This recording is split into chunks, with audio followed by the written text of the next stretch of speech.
영양제를 먹게 되는 가장 중요한 이유 중에 하나가 바로 간 건강을 위해서일 겁니다. 이번 영상에서는 비알코올성 지방간을 진단받은 경우에 추천할 만한 건기식품을 소개해 드릴 건데요.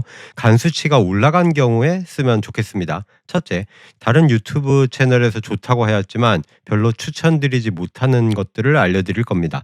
그리고 나서 지방간에 걸렸을 때 간 수치를 확실히 조절해주는 영양제 세 가지를 효과 순위별로 금, 은, 동메달을 수여할 거예요. 그리고 1위부터 3위까지 각각 더 도움이 되는 경우가 따로 있으니 끝까지 시청 부탁드리겠습니다. 간에 좋은 영양제 하면 무엇이 떠오르시나요? 오메가3, 비타민 C와 비타민 D, 코엔자임 Q10 같은 것들이 많이 언급되죠. 하지만 이들은 지방간 환자에서 간 수치를 조절해 준다는 근거가 부족합니다. 비타민 C를 예로 들어보죠. 3개월 동안 시행한 임상시험이 하나 있습니다. 피험자 수는 84명이어서 대규모가 아니에요. 우선 1g의 중간 용량 복용은 간 수치 AST를 3개월 동안 5 줄여주었고 ALT는 8 줄여주었습니다. 그러면 용량을 올려보면 어떨까? 비타민 C를 2g 하루 써봤어요. 메가도스까지는 아니지만요. AST는 2.5 줄었고 ALT는 3.5 줄었어요.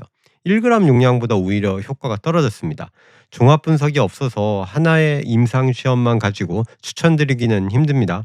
자, 이제 1위에서 3위를 발표하겠습니다. 3위 동메달은 신바이오틱스입니다. 신바이오틱스는 장에 있는 유익균인 프로바이오틱스와 유익균의 성장을 돕는 식이섬유인 프리바이오틱스 두 가지가 같이 있는 것을 말하죠. 그래서 장내 미생물의 균형을 유지해 줍니다. 메타 분석을 보면 3개월 동안 AST와 ALT 수치 모두 9씩 낮춰 주었습니다.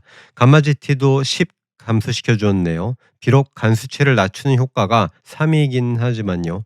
특별히 신바이오틱스를 추천드리는 경우가 있습니다. 50대 이하의 젊은 나이일 때 더욱 효과가 커지는데요.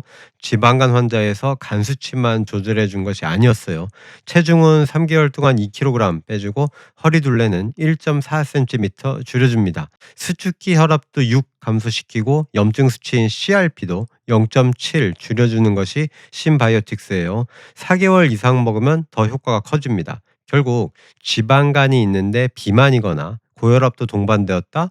이런 경우면 신바이오틱스를 우선 추천드릴 수 있겠습니다. 신바이오틱스의 효과는 앞서 올린 영상들을 보면 이해가 가죠. 바로 장내 건강이 간 건강과 직결된다는 내용이었죠. 장내 미생물 균형이 깨지면 장벽이 헐거워져서 내독소 같은 해로운 물질이 간 문맥을 따라 간으로 갑니다. 그러니 신바이오틱스로 장내 미생물 균형을 맞춰주면 간 수치가 조절될 수 있는 거예요. 참고로 프로바이오틱스만 섭취하면 효과가 확 떨어집니다. 간 수치 AST와 ALT 감소 정도가 0.5에 불과해요. 참고로 제가 선택한 신바이오틱스 제품은 JW 중땡 제약의 코어 신바이오틱스입니다. 프리바이오틱스인 프락토올리고당이 4g으로 충분하고 프로바이오틱스도 10억으로 괜찮아 보이네요. 2위는 실리마린, 즉 밀크시슬입니다. 엉겅퀴의 일종인데요. 3개월간의 임상시험들을 메타 분석했더니 ALT는 12.4, AST는 11 감소했어요.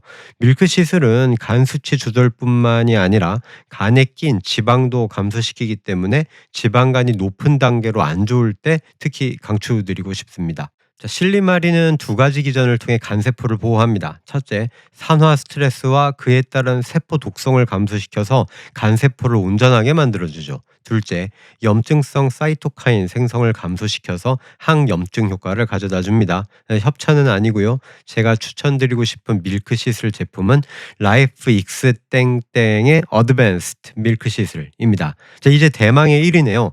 지방간이 있을 때 간 수치를 가장 많이 낮춰준 영양제는 아미노산 유사 화합물인 L카르니틴 영양제입니다. 종합분석에서 500에서 2000mg 3개월 동안 복용하면 ALT는 26, AST는 16 낮춰주니까 2위 밀크시슬과 차이가 2배 이상 나죠. 다만 감마지티에는 효과가 없었고 체중이나 허리둘레 감소도 없었습니다. 그러니 정상 체중이거나 마른 경우에서 간 수치만을 빨리 낮추고 싶다? 그러면 L카르니틴이 답입니다. L카르니틴은 지방을 잘 대사되게 만드는 운반체 역할을 하는데요. 찾아보니까 슬림플 땡땡의 L카르니틴 2000mg 엑설사이즈를 추천드릴 만하더군요. 정리해 보겠습니다. 지방간 관리의 중요한 기전 두 가지는 장내 미생물 균형과 염증 조절입니다. 이에 부합하는 영양제들이 3개 있었고요.